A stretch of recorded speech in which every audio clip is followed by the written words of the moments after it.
보호자 역할, 그 법적인 권리를 행사해 줘야 되고 남은 여생 동안 따뜻하게 그리고 진정성 있게 다가가는 친구이자 후배로 활동하는 것이 공공후견인 아닌가 싶습니다. 여러분 우리 처음 들어보는 것 같아요. 아니요? 못 들어봤어요. 아니요, 그거는 못 들어봤어요, 내가.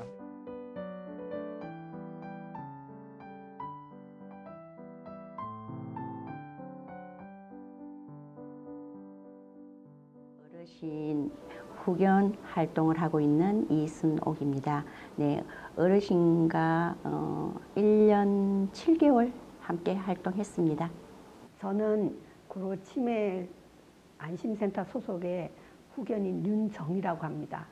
이 어르신을 제가 처음 알게 된 해는 2012년 10월이었는데요. 그 다음에 2019년 10월부터 공공후견인 사업이 있으면서 구로 치매 안심센터에서 후견인 사업이 있는 걸 알고 제가 여기 지원해서 후견인 업무를 지금까지 보고 있습니다.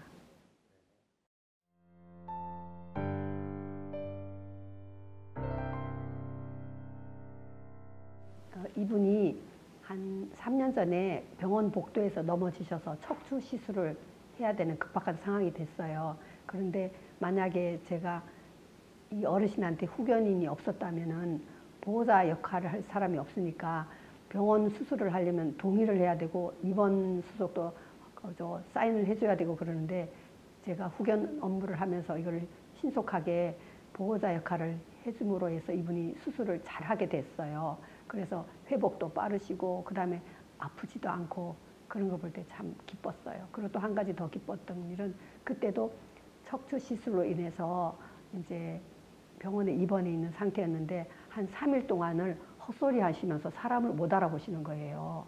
저도 못 알아보는 거예요. 근데 제가 이 어르신을 위해서 같이 아는 사람들한테 중보기도도 부탁하고 저도 기도 부탁하고 기도하고 그랬는데 정신이 돌아오셔갖고요. 우리를 알아볼 때 제일 기뻤어요.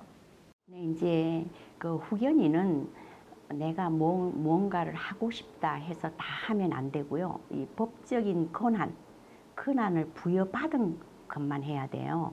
그래서 그 공공후견인 등기 증명서를 가정법원에서 발급받아서 거기에 권한이 딱 명시가 되어 있어요. 그 권한을 벗어나면 안 돼요. 그래서 이제 그 권한이 뭐냐 하면 통장관리, 피후견인은 기초생활수급자여서 정부에서 받는 수급비가 있잖아요. 수급비를 확인해서 관리하고 그 다음에 또 지출에 대해서도 지출하는 거에 병원비, 뭐 일상생활비, 뭐 통신비, 아파트 관리비, 뭐 기타 등등 그런 것도 지출도 이제 다 제가 그냥 지출하고 하는 게 아니라 체크카드나 자동 이체시켜서 이렇게 일률적으로 하게 하고 해서 그 통장 관리를 확인하고 지출하고 하는 걸 하는 거 하고 그다음에 두 번째로는 일상생활을 지원하고 그래서 뭐가 필요한지 저희 피후견인 같은 경우는 이제 병원에 입원해 계시는 동안에 뭐 필요한 게 많잖아요. 뭐 기저귀라든지 기타 등등 그런 거 다 이제 갖다 드리고 그 다음에 매주 주 2회 방문할 때마다 간식 갖다 드리고 피후견인 같은 경우는 1년 열을 아파트 관리비도 미납됐고요. 병원비도 미납됐고요. 뭐 기타 등등이 다 미납됐어요. 그래서 다 찾아가서 다 해결하고 그다음 뭐 통신비 이런 것도 전부 막 이중으로 가입이 돼 있어요. 어르신이 이사 오면서 거기도 가입돼 있고 여기도 가입돼 있고 막 이런 거예요. 그래서 다 이제 처리하고 그래서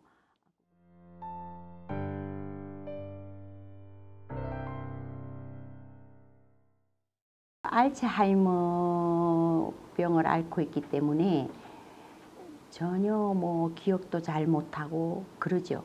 그런데 제가 딱 가면은 막 너무 활짝 웃으시잖아요. 그리고 제가 이제 귤 같은 것도 이렇게 하나 한 조각 한 조각씩 떼서 드려요.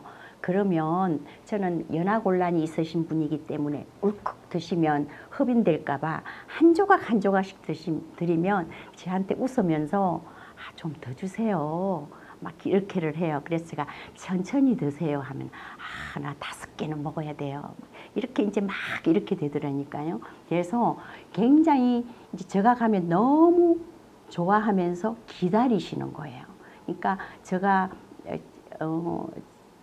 조금 며칠을 못 가면 일주일에 2번은 가서 뵙는데 이렇게 텀이 길어지면 어머 어르신이 기다리실 텐데 이런 생각이 드는 거예요. 코로나로 갇혀 있는데 3개월에 한 번씩 외출을 하게 되잖아요. 병원 가는 핑계로 외출하면서 너무 좋아하시는 거예요. 왜냐하면 외출하면 제가 그 병원 근처에는 본죽이 있거든요. 본죽 가서 점심도 같이 먹고 그다음에 또 휠체어를 끌고 제가 곧 미용실을 가서 커트도 시켜드리고 그러면 이분이 완전히 미용실 가면 고급 미용실이라 VIP 대접을 해주시더라고요.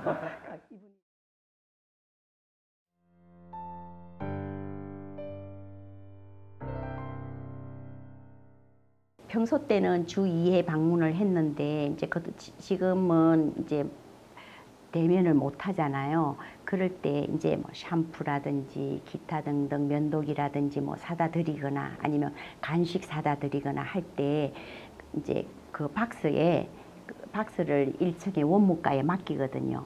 메토님 기하 이렇게 해가지고 위에 올려드리라고.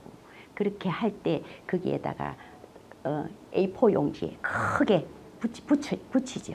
예. 어르신 잘 지내세요. 항상 생각하고 있는 거 아시죠? 불편사항이 있으면 간호사님께 말씀드리세요. 그리고 하트 그리고 그렇게 해서 크게 딱 붙이죠.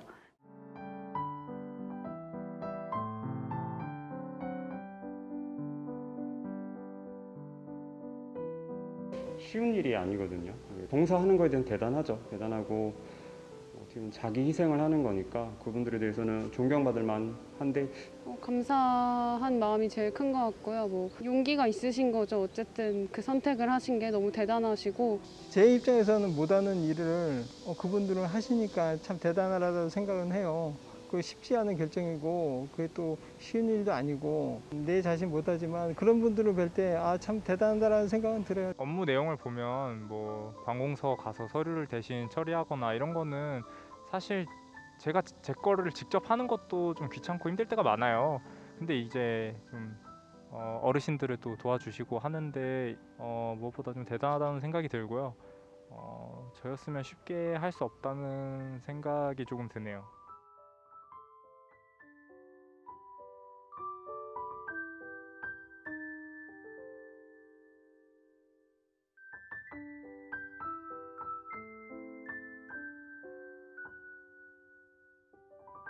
정말 절친이 되고 싶습니다. 절친은 그거잖아요. 언제든지 내 얘기를 들어주고 내 편이 되어주는 거잖아요. 그래서 저는 치매 어르신을 대하면서 무한히 기다려주는 것이 중요하다고 생각을 했습니다. 그래서 다음의 우리 피후연인에게는 제가 절친이 되겠습니다.